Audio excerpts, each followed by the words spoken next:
Bonjour Diane. Bonjour. Tu rapportes dans des éléments de biographie le souvenir d'enfants suivant, à savoir que quand tu étais enfant, tu avais l'habitude de porter de grandes bouteilles d'eau pour arroser des arbres que l'on venait de planter à différents endroits de Bratislava.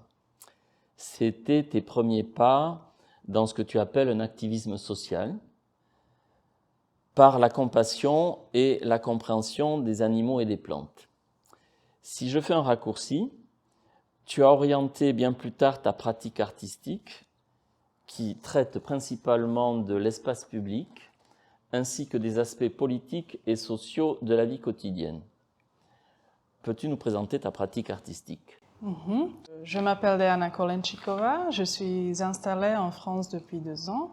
En tant qu'artiste plasticienne, j'aime jouer avec l'espace public en constante évolution et, comme tu as dit, répondre aux questions sociopolitiques de certains lieux donnés.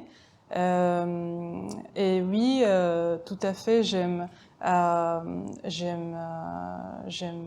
l'absurdité du quotidien, les bêtises bureaucratiques, mais également, par exemple, les fenêtres et tout ce qui les entoure, les petites figurines qui arrêtent les volets de fenêtres, ou les sonnettes, ou j'aime bien aussi le mélard, ou les couchers de soleil, ou simplement observer les feuilles à l'automne. Et donc, c'est tout ce que j'essaie de mettre en relation avec ma pratique artistique. Et donc, ça prend quel rendu plastique ? Qu'est-ce que tu utilises comme médium ? Donc, je suis une artiste multidisciplinaire, on peut dire.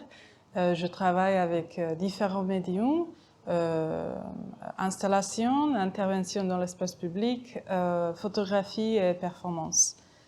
Et récemment, j'ai créé une série de performances culinaires spécifiques in situ, et une conférence performance sur le thème des acouphènes.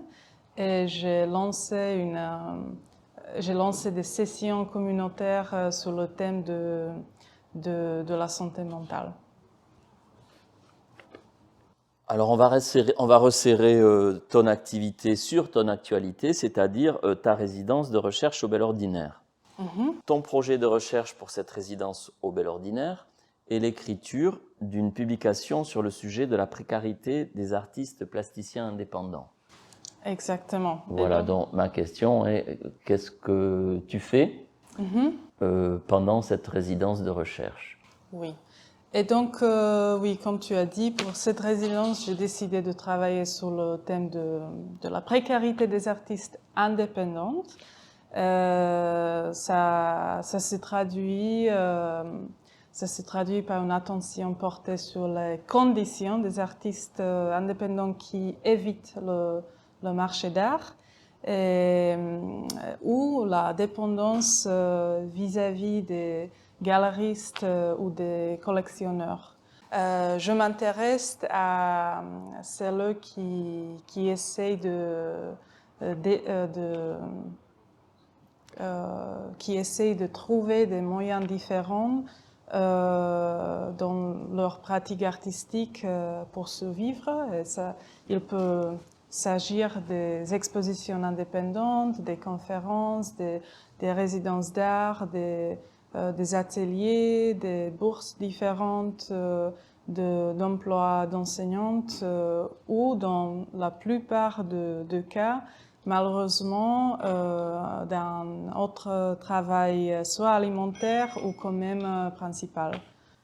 Alors, justement, dans ta résidence, quelle forme ça prend ? Tu parlais d'une publication ?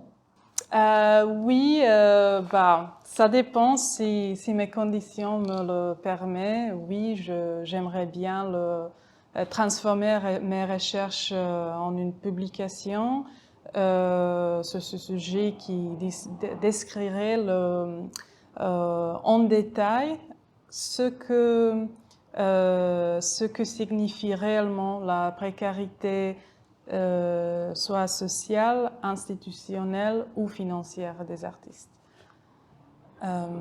Tu as eu des contacts dans ce sens-là? Exactement, je suis en contact avec de nombreux artistes différents à travers le monde qui partagent avec moi leur histoire intime que j'utilise pour mes recherches.